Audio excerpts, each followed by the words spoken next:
ला दुसरा बाजीराव पेशवेपदी आला. सुरुवातीला सगळं ठीकठाक चाललेलं होतं, पण हळूहळू त्याने छत्रपतींचा अवमान करायला सुरुवात केली.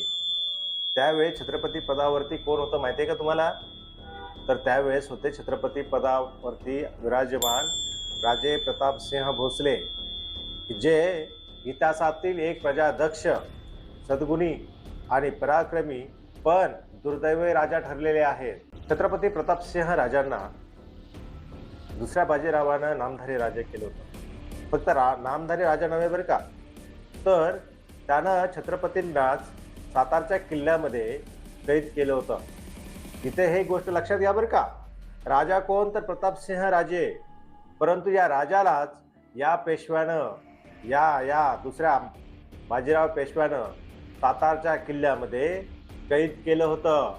इथं ही गोष्ट लक्षात घ्या की एका छत्रपतीलाच, शिवाजी राजांच्या वंशजालाच या बाजीरावानं सातारच्या किल्ल्यामध्ये कैद केलं होतं.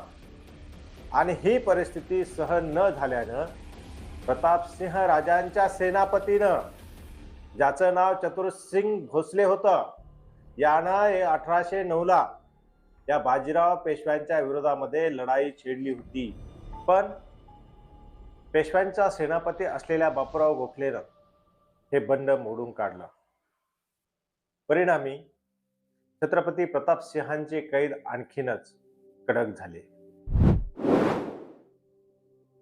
याच काळात पुण्यात इंग्रज रेसिडेंट होते एल्फिन्स्टन. या एल्फिन्स्टननं या परिस्थितीचा फायदा घेण्याचं ठरवलं.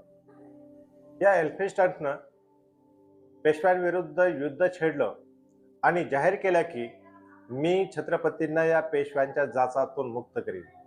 पेशव्यांची सत्ता नष्ट करून छत्रपतींची सत्ता अबाधित ठेवणे हेच माझं उद्दिष्ट आहे. हा होता इंग्रजांचा राजकीय डाव. त्यामुळे भीमा कोरेगावच्या लढाईमध्ये छत्रपती शिवाजी महाराजांच्या शिवशाहीशी इनाम राखणाऱ्या, मराठी सत्तेशी इनाम राखणाऱ्या महाराजांनी ब्रिटिशांना साथ देण्याचं ठरवलं आणि पेशव्यांविरुद्ध भीमा कोरेगावच्या लढाईमध्ये सहभाग घेतला. भीमा कोरेगावच्या लढाईमध्ये बाजीराव पेशव्याचं अफाट सैन्य हरल्यानंतरही पेशवा पळून जाऊ लागला.